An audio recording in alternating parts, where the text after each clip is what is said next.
Hey, Husker fans. Evan Bland with Sam McEwen, the Omaha World-Herald Pick 6 podcast coming at you. This is a two-man podcast today, unless Tom Chattel possibly rolls in, as he's known to do on occasion. We had breakfast with Tom this morning.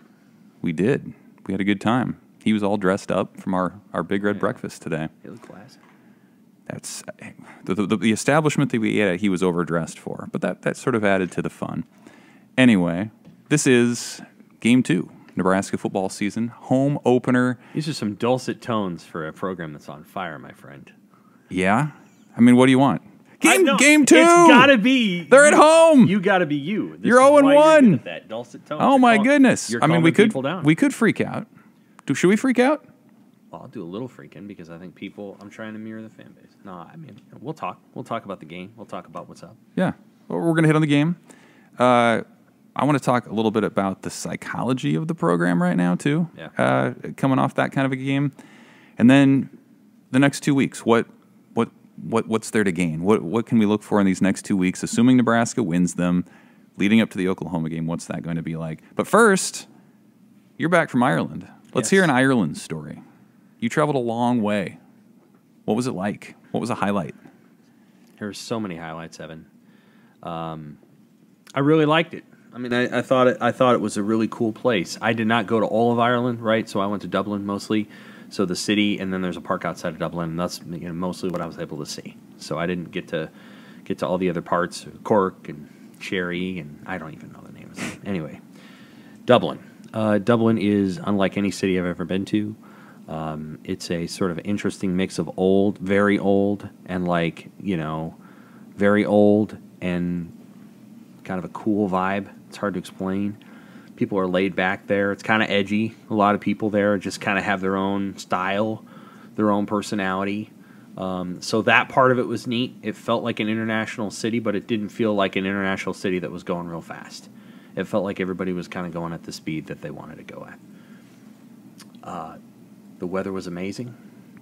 The buildings were ancient and cool. It's like they tucked a little, what we would call here a bodega, but they're a pub or a bar or a restaurant in every little possible corner they could. Then you'd walk, and you'd walk like 4 or 5 blocks, and then boom, you'd hit a park. And it would be kind of like a square park and they were all made so long ago that the parks have a more defined shape than the streets. It's almost like the parks were what they kind of figured out first, and then they built around them. And so the people in the parks everybody just hangs out. And that is, like a little bit different from a park here where there's like a purpose. You go to swing set, or you're going to go cook out. People would just sit in the grass and they would play cards, or they would, talk. A lot of people smoke there. Vaping, smoking. There's a lot more of that, I would say, than there is here, and probably more of it than you'd see in some major American cities. So that was pretty common. And then the beers. It's not just Guinness. You wrote a great story about the Guinness pour. Thank you. Yeah. I'm not a big beer guy, as you well know. You've traveled with me a lot, so you know I don't drink a lot of beer. But it was cool to go there, and I didn't get drunk or anything, but I had a lot of beer there because I felt like that's part of it there. The beer and the food kind of go together. The food is about a B+. I would say American food in America, not necessarily American food, but food in America is an A+. American food you can get almost anything here, and people here, food is sort of a pastime here. So, as a portly gentleman, which I am, there's more fat people here than there is there. I'll say that. And so, food there is probably about a B+. On some of the road trips we've been on, Miami was an A+. Nashville was an A+. Like, there's been other A+ trips that I've taken where it's just unbelievable. But the beer there is it. I mean, that's the liquor, the alcohol. That's a big focus. So Guinnesses are made a specific way. I assume they make them here that way too, but everybody was a little bit different. So I had them, I think, in 3 or 4 different spots. Some of them wait the 119 and a half seconds between the pulls. Some of them go a little longer. Some of them go shorter. So there was a little bit of a difference in the way that they served them. They had other stouts there. One place that's very popular as a restaurant didn't serve Guinness. It served this other one, Wick Smith's, as they call it. And then they have a bunch of lagers. So beer's a big deal there, and whiskey's an even bigger deal. Amy Just, who works for the Journal-Star, Husker Extra, she did the whiskey tour, and whiskey's a big deal there. So they have all the bottles, and they kind of store them in, like, interesting ways. And they have so many different versions of Jameson and so many different versions of Teeling. And so, like, consumption is part of what you do there. And then we went to Trinity College, and we saw one of the oldest colleges around, and the Book of Kells, which is 1,000 years old at this point. And then after that, we went to the pep rally, which was cool. Best statue I've ever seen is the Oscar Wilde statue in Marion Square Park. I don't know if you should look it up. You'll understand why when you look it up. Why it's cool. It's great. And they also have this place where you can write down sayings that Oscar Wilde had. And then I went and watched a cricket match, which I've never seen. I've never seen a live cricket match before. So I went and watched that for about an hour and a half.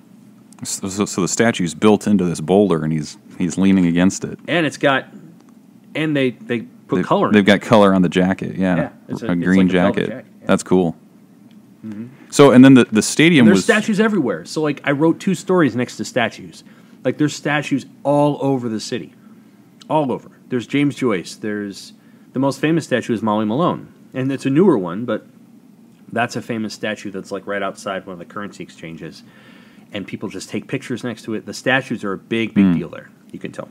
And the stadium was unique, right? In the sense that parts of it were, like, too low for a football game. And then parts of it, like, there were just a few rows of seats because it was adjacent to a neighborhood? One of the nicest stadiums I've ever been in. No question about it. Obviously, they had issues on game day that they need to fix, which I assume they will. But one of the nicest stadiums I've ever been in, no question. Is you envision what it would look like to remake Memorial Stadium. There are aspects of Aviva Stadium that you would take. The quality of the sight lines was amazing. The low side actually worked. It did make it look like a bedpan, but it worked. Like, it was really effective in the way that it made the place look visually. They found a way to block a lot of the wind out of there, and I think that's a good thing. If you can find a way to have ambient's the wrong word, but natural environment without the wind element effing with your game, I think that's just about ideal. You want the cold, you want the heat, you want a little bit of rain. But if you can take a 30-mile-an-hour wind and take it down to 7, it just makes the game better in a lot of different ways. And so I think they've done that. They've done that in tennis, in all the major tennis majors. They've now gotten away from the sport, wreaking havoc at the U.S. Open with the wind blowing around. So they found a way to do that there. They need to do it in football. Game day was rough for the stadium personnel. They just gave away all the beer and the food. So each person got 2 drink carriers worth of beer. And by drink carriers, those little styrofoam four carriers? Little 4 carriers, yeah. Yep. So you could get 2 of those, but most people were not getting 8 beers. They were getting, 6. Oh, because wow. it's hard to carry 8, because you tuck one up against your arm, and then the other one would be out a little bit so you could balance it. And so a lot of dudes were getting 6. So you can put one with 7. Caddy corner, yeah. I saw one with 7. And they had these big hot dogs they were just giving away. The food ran out first, actually. Wow. Because they were giving, I don't know how much food they had, but they were giving away 3 or 4 fry cups to each person. You got 3 or 4 fry cups, and then you got 3 or 4 hot dogs. And the food's interesting there. They don't use a lot of spices. That's why I'd say it's a B+. It's not a spicy city, and I love spice. So their potatoes, their chips as they call them, they tasted like potato, like really potato. And their sausage was very sweet. It reflected the sweetness of the ham that they use, or the sweetness of the back meat of the pig and all that stuff. So eating there was like eating the thing without the spice. So you realize why people, like spices, or at least I do. But I loved it. It was great. I thought it was a lot of fun. It's a beautiful city. And again, the people are the biggest thing there. They're nice, they're not overbearing, and they're themselves.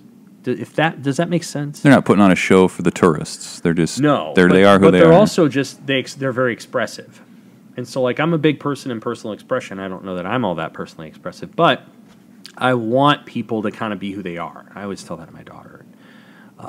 That's a city where like everybody is who they are, and that's cool. I mean, not everybody, but a lot of the people.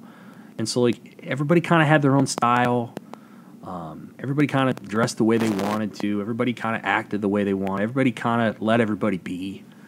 There wasn't a bunch of sirens and like you'd see in a major American city. There wasn't a bunch of cars. There wasn't, 9-lane highways. I like that stuff. I like when you take those things out of the element and you just kind of you force people to walk around for 4 miles. I think people get along better when they have to do that sometimes.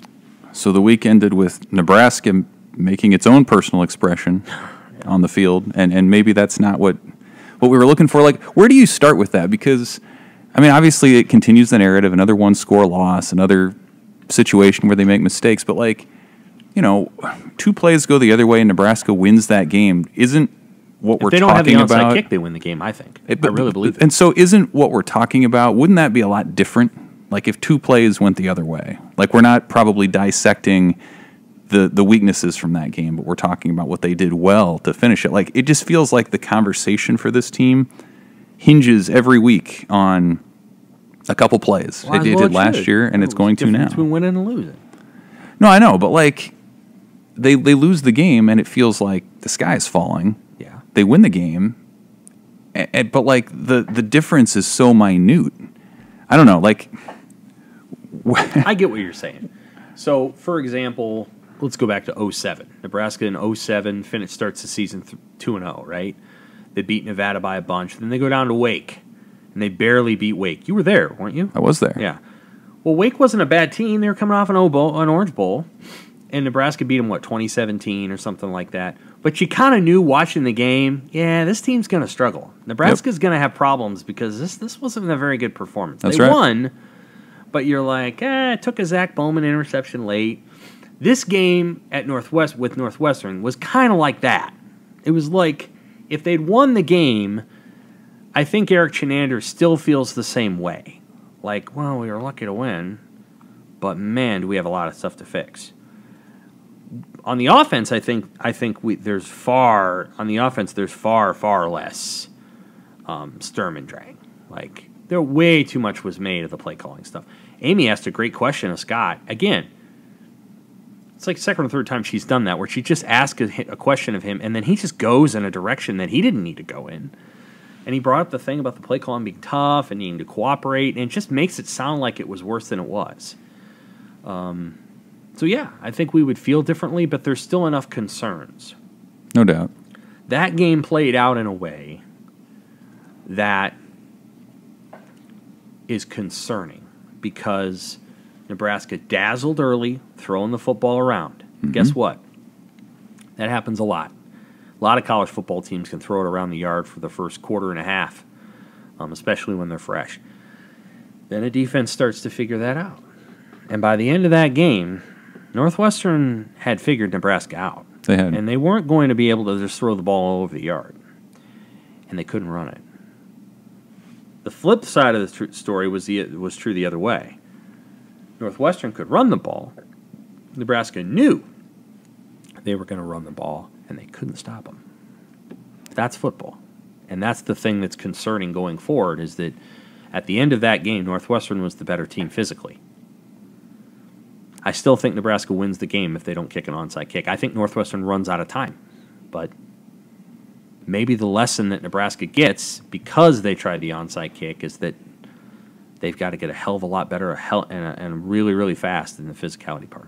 Which side do you think is more concerning, the offensive line of scrimmage for Nebraska or the defensive line of scrimmage from what you saw going forward? Which side of the ball is more concerning? The defensive side. Because if you can't stop the run, you're at the mercy of almost every team you play. Like if you can't stop the run. If you can't run the ball, well, you sure as hell can throw it. You can. You can throw it around. I mean, there's ways. It isn't always very picturesque, but Washington State used to do it, and now Mississippi State does it. You can do it. It's possible. And Mark Whipple's got all the schemes to make it possible, if that makes sense. There were games where Nebraska couldn't run the ball worth you-know-what in the Bill Callahan era, but Zach Taylor threw for 400 yards and they won. But if you can't stop the run, there's not much you can do. And so I would say that the more concerning aspect is that front seven did not appear ready to stop Northwestern's run game, much less another team. I think in general I agree with that, but for this particular team, to me it's more the run stopping because it feels like there's something they can do about it on the defensive side. They talked about needing more reps for Stephon Wynn and Devin Drew, and like there are other bodies that you can put in there. You can kind of say, okay, let's rotate better, let's scheme it a little bit better. The offensive line, like, kind of is what it is. What are you going to do? Like, put in somebody who hasn't really been a factor through fall camp. I don't know. I think the O-line kind of is what it is. You have to hope that they coalesce, come together, figure it out. Whereas I just feel like on the defensive side, you can finagle things a little bit more. And the pass rush thing, while concerning, part of me too is just like Northwestern played so conservatively that it didn't give Nebraska as many chances to come after the quarterback. I mean, on 2 occasions, 3rd and long, and they run the ball to set up a field goal. Those are situations against other teams like Oklahoma, where those teams are going to pass, and maybe that's like when Minnesota, right? They did like Illinois. I mean, you can call it conservative, but what it is winning, and it's letting Nebraska make the mistakes, and it's leveraging Nebraska. Nebraska is not a big team. They're not a big team. Not on defense, they're not. They are in the secondary, but they're not a big team up front. And so, Colton Feast is 6'2" and 280. That's not big. Now, you don't have to be big. Best player in the NFL is Aaron Donald. He's not big. But you better be really damn good if you're not big. And you'd better be really quick, and you better have a system that takes advantage of quickness, and Colton Feast isn't Aaron Donald. So I would say that I'm more concerned about the defensive side of it. We'll see what they do and what answers they come up with. I think they've got to get more rotation in there. I'm still not sure that they're big enough. I just don't know. Devin Drew's not a big guy. He's not small, but he's not big. And Wynn is pretty big, but he didn't look huge out there. So on the offensive side of the ball, there's a couple interior alignment, and they do a little bit better job of walling people off. And then I think they need to think about how they want to pull their pulling scheme, because they did a lot of pull to the left, running off left tackle, pulling Brock Bando over, trying to get an advantage on that side. I just wondered what it'd look like if you swapped Bando and Turner Corcoran, and you had Turner on the move on that right side, pulling. That's just me, though. Yeah. Or maybe you pull to the right. Like there's some things maybe they can work on where they can get some different guys on the move. Brock is a strong guy, just maybe not the fastest guy on a pull. How much weight do you put on like the fact that it was the first game for so many new pieces coming together, right? Like these coaches are seeing so many other players in action for the first time. These players are playing together for the first time. Like, how much grace are you willing to kind of put out there that this will sort of smooth out over the course of the next couple weeks leading up to that Oklahoma game? Quite a bit. Yeah, quite a bit of grace. Yep. I would say that I would give it more than I would have last year. Sure. It was disappointing last season. They go and play Illinois, and they look, first of all, they didn't look like they were weaker. They didn't look weaker than Illinois, but they looked like they didn't know what the hell they were doing for a lot of that game. And they looked discombobulated and unprepared. That wasn't the case on Saturday. I didn't think Nebraska looked unprepared. I think they struggled a little bit with some of the things that Northwestern did offensively. But some of that it was because they were in that position for the first time. But I didn't think they looked unprepared. I just think they looked like a team that, quite frankly, had not recruited well enough and was relying on transfers on defense to get things done. And they just didn't look very athletic or big. I thought on offense, the players that they added to the team looked like pretty good football players. I think Casey Thompson looked okay. Yeah. Better than average, as Whipple said. I thought Marcus Washington looked pretty good. I thought Trey Palmer, he's got to fight a little bit more for the ball. There were a couple drops there that he shouldn't have dropped the ball. He's got to be able to take more contact and be more physical.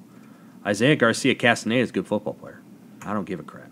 Like that guy, he's not Oliver Martin.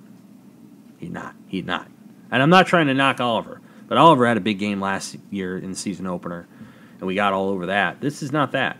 Garcia-Castaneda's got some toughness, and he's got to move.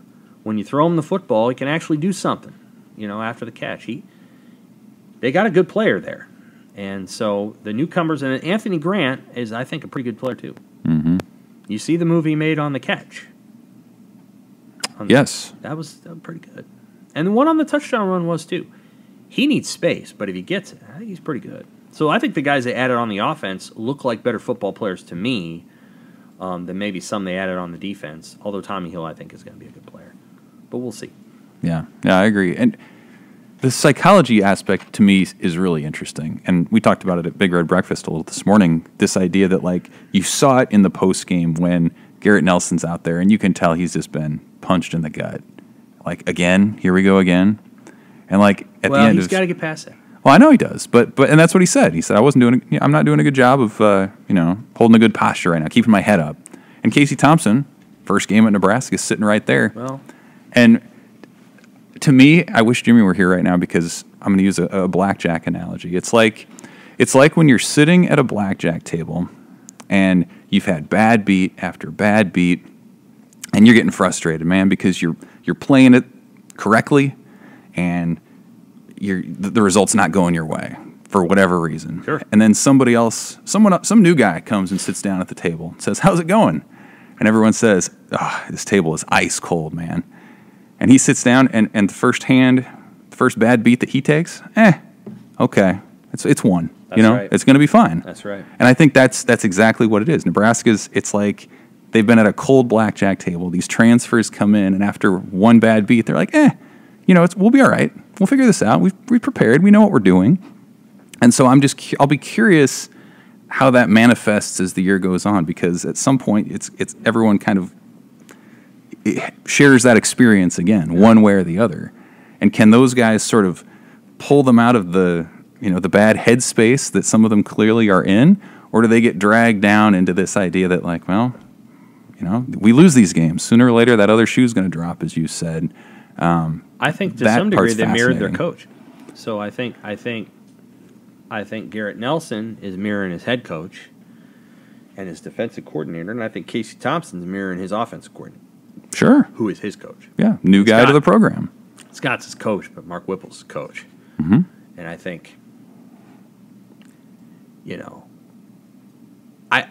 I'm sure Garrett will have a different approach the next time they lose. But I thought the approach he had of coming on out and then kind of stroking his chin and, the deep sort of, again, that stuff about how everybody makes fun of the Adrian or the professor and all that all plays well at media days, but it doesn't win you any games.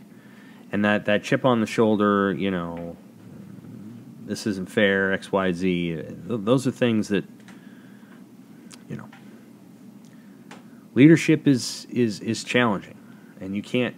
It's hard to lead, and I think about this for myself. Like, it's hard to lead, seeming defeated or over juicing the emotion. And I know they want to get to an emotional pitch. I get that, but you know what? Winning football games in the fourth quarter really isn't about, it's not about that. It's not about It's not that rage. It's about focus. It's about dialing in, and it's about executing.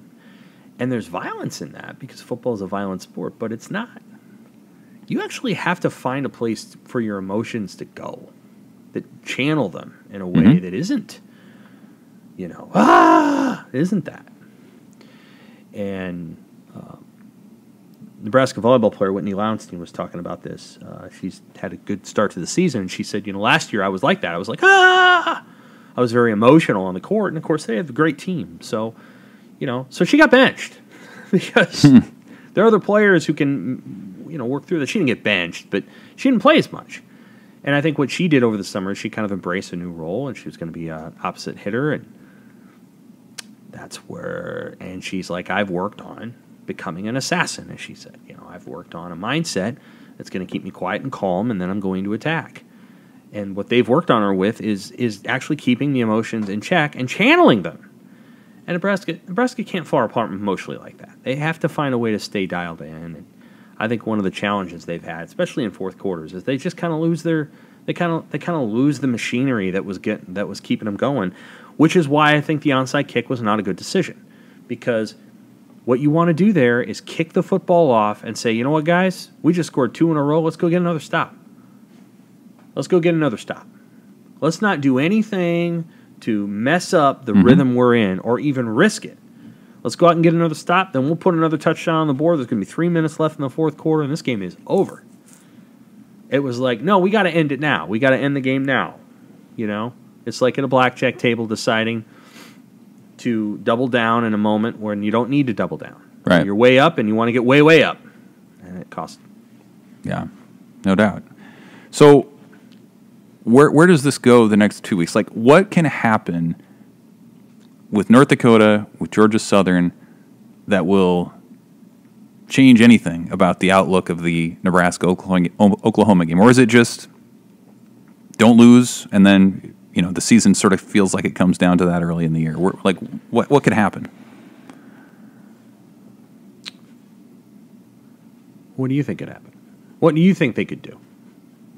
Well, I think this sort of becomes that NFL preseason thing that Eric Chenander talked about, where if college athletics and college football really has become like this free agency sort of deal, then you need some time, some live reps to get these guys on the same page, and they didn't have that in the opener. And Northwestern was a much more depth-oriented, continuous program than Nebraska has been, and I think that shows up in that first game when the lights come on. And so, obviously, barring some sort of upset loss, like that to me is what it's about, is figure out your rotation. What do you want to do with your running backs?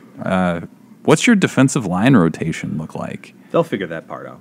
That's the kind of thing that you need to get figured out in these next 2 weeks, so that by the time you go into Oklahoma, you have a little bit more of an identity, right? We talk about that all the time over the years, about like what's the identity of Nebraska, especially on offense. And, I think we got a little bit better sense of what that could be from this opener under this offensive coordinator. But, like, let's see that the next 2 weeks some more. What does this look like? What do they do well? What's their bread and butter under this system? What's game day communication like among coaches in a normal setting in the United States? Like, that to me is what it's all about. And certainly, you don't want to be in a one-score game in the fourth quarter those next 2 weeks. Those would be major red flags. This week. You think so? Possible. Yes. And I get that it's not about style points this year, right? Like it's about win the games. But that to me is the value of these next 2 weeks at home with Oklahoma coming in. Figure yourself out. Yeah. Because you just haven't had a lot of opportunity to do it. You go back to 2005 season opener against Maine. Zach Taylor's a quarterback. They struggled. Mm-hmm. They won 21-6, I think. There's a real chance that it's a clunker and that they struggle. Especially with the things that the defense has brought onto the table. North Dakota, if they can move the ball, this could be a problem. And Nebraska's got to find a way to make some plays behind the line of scrimmage. Like, I think they're going to win the next 2 games, Evan, but I think that the issue with the defense is pretty concerning. They have 2 corners, man, and they have 2 safeties. Well, if that's the case... And here's how we know. Northwestern scores, Danny Navarro beats Braxton Clark to the inside the minute Braxton Clark came in the game. Omar Brown has a bust, and Northwestern scores another passing touchdown on that. Well, those guys only played a handful of snaps, and those are the number 3 and the number 3 corner and the number 3 safety. Mm-hmm. They got 2 corners and 2 safeties right now. Those guys can't get hurt. They got 2 inside linebackers. Yeah, you can say that at a lot of positions. That's about all they got. I mean, one tight end. Clemens played okay. Houseman actually got pretty good grades on the Pro Football Focus, which we're going to do more of this year. But I mean, that's because he's just out there in space and he's not touching anybody because he's just floating. But they got 2 inside linebackers. Conversely, they ought to have 5 edge rushers, and they only played 3. They need to find a way to get Blaise Gunnerson on the field. I think they've got 4 or 5 interior linemen, but they need to find a way to get Devin Drew as a starter. I mean, they just don't have great depth. Or they have depth and they didn't play him. I don't know. They have 2 nickels, and I don't think either one of them is as good as JoJo Doman by some margin. Right. And I don't know. It's just the thing that I regret, and I probably do this every year. We shouldn't have played it. That defense, the guys on that defense, and honestly the coaches too, they didn't sound a note of caution or warning or alarm as much as they probably should have. They're missing the players they had last year. After last season, if you had asked both of us, what is a concern going into 2022, we would have mentioned Doman and Cam. Damian and Daniels. And Stilley. Yeah. Well, I mean, they got a lot to replace. Somehow in that process, and we didn't do a good enough job, I didn't do a good enough job of saying, wait a minute now, why are we buying that they're just going to suddenly become good at this? And O'Shawn Mathis is a legitimate answer to that question. Tommy Hill is a pretty good corner, but, Caleb Tanner hasn't gotten to the quarterback in 4 years. Right. I mean, he hasn't. Has he, Evan? Not really, no. So this has been an issue for a while. And some people thought that was a great press conference on Tuesday from him. I thought it was interesting. We'll see if it pans out. So one of your leaders is, super fired up before the game, despondent after the game, doesn't talk this week. Another one of your defensive leaders, has a very emotional and passionate speech, but it's mostly about effort, and I don't think they weren't playing hard. And Chinander yesterday was like, yeah, I appreciated what he said, but simultaneously it's not on one guy. Like, you want your leaders to parrot what the coaches think.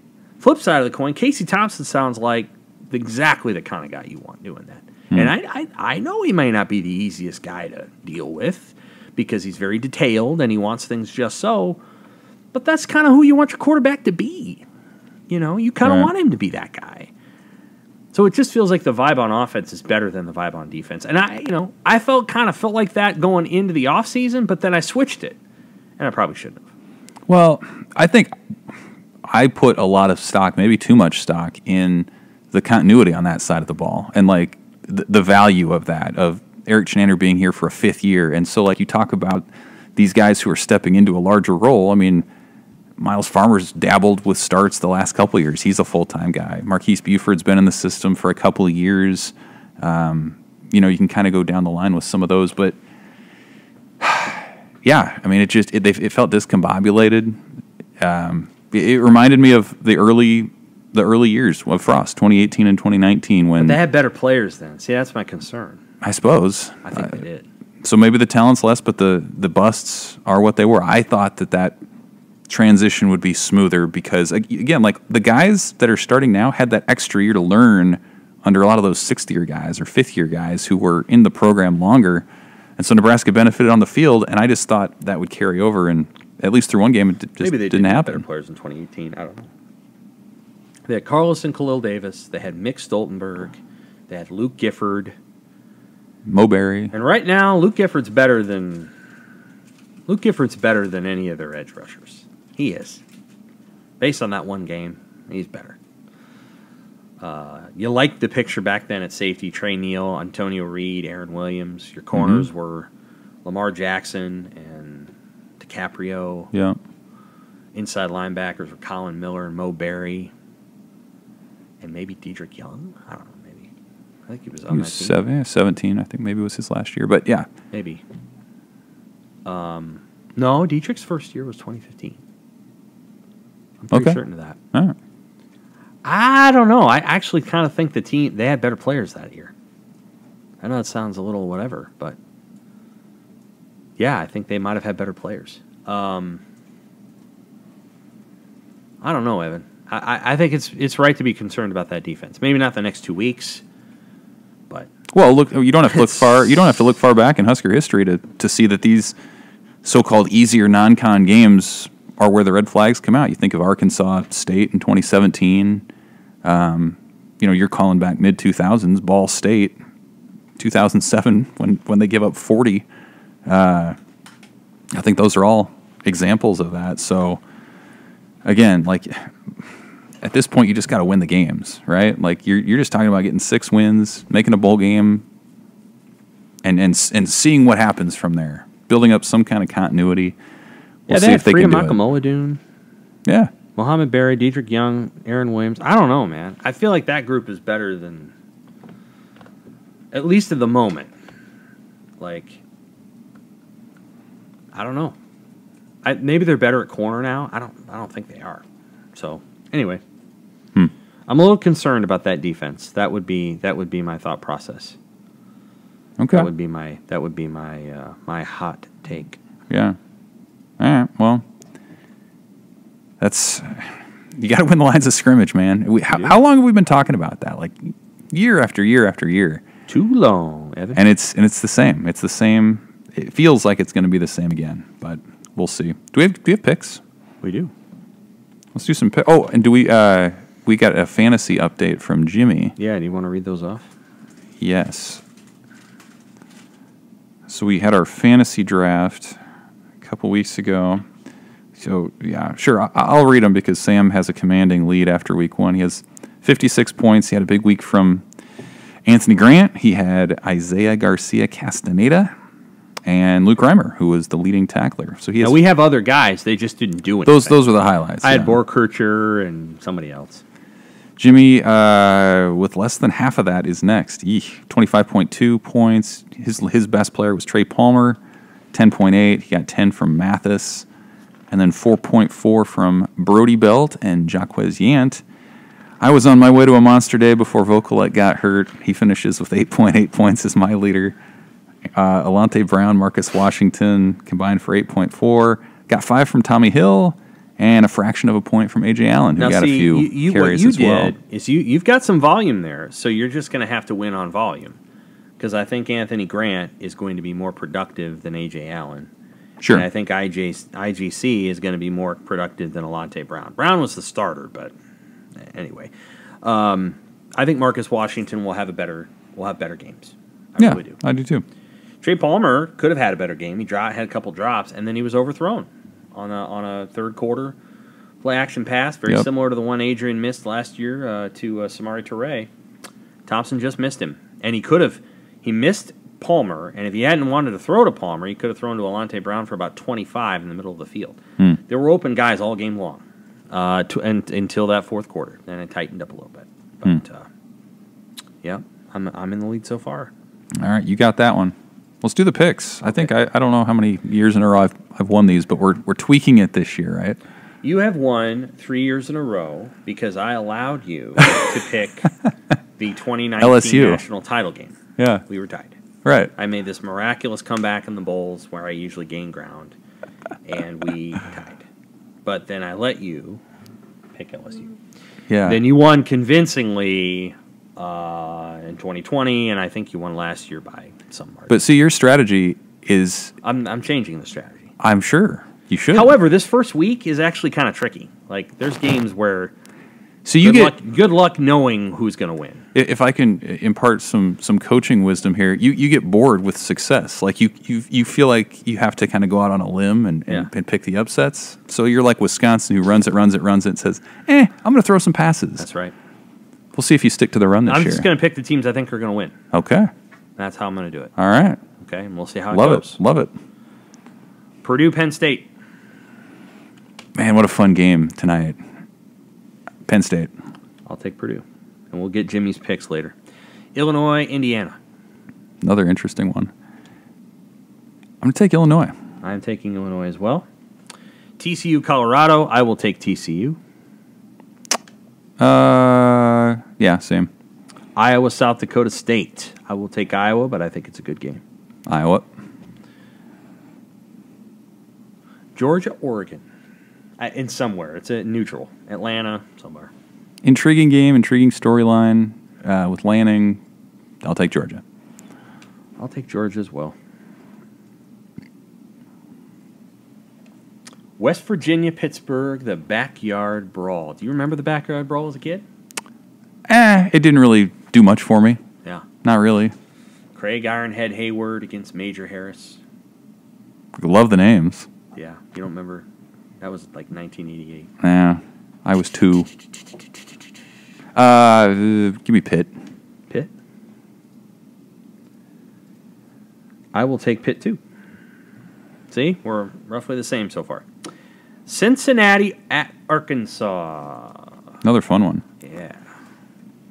Cincinnati lost a lot last year. Well, they from did. last year, yeah. Lost both their corners and quarterback and other Yeah. players. Got to go with the SEC team in the opener. So do I.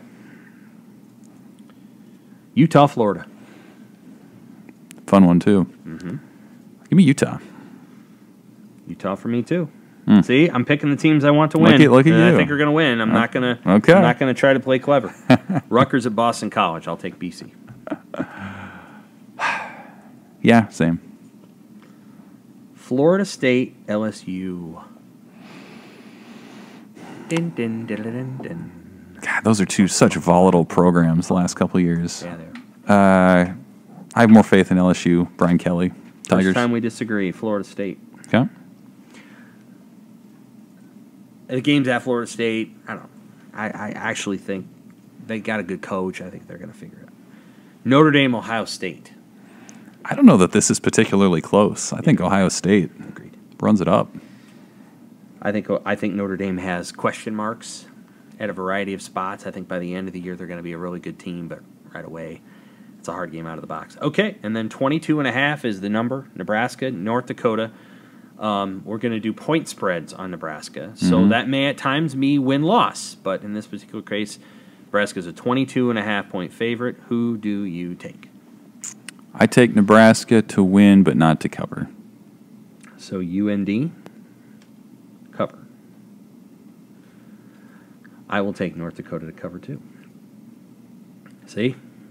This is what it's going to look like. Look Me at picking us. the teams I want to win every week that I think are going to win. That's fine. We had a couple differences. We had one difference.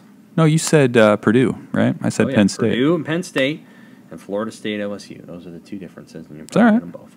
And then we'll ask this of Jimmy and see how he wants to play it. We won't tell him who we picked. Yeah. He'll just have to do it without the knowledge of trying to play us. He's not very good at blackjack anyway. That's right. Well, we'll be back next week with Jimmy, I imagine. Maybe Tom. You never know. So we got the start of a nice little home stretch here for Nebraska. We'll see if they can even things out ahead of that big Oklahoma game here in a couple of weeks. Thanks for listening. For Sam, I'm Evan. Talk to you later. Thank you.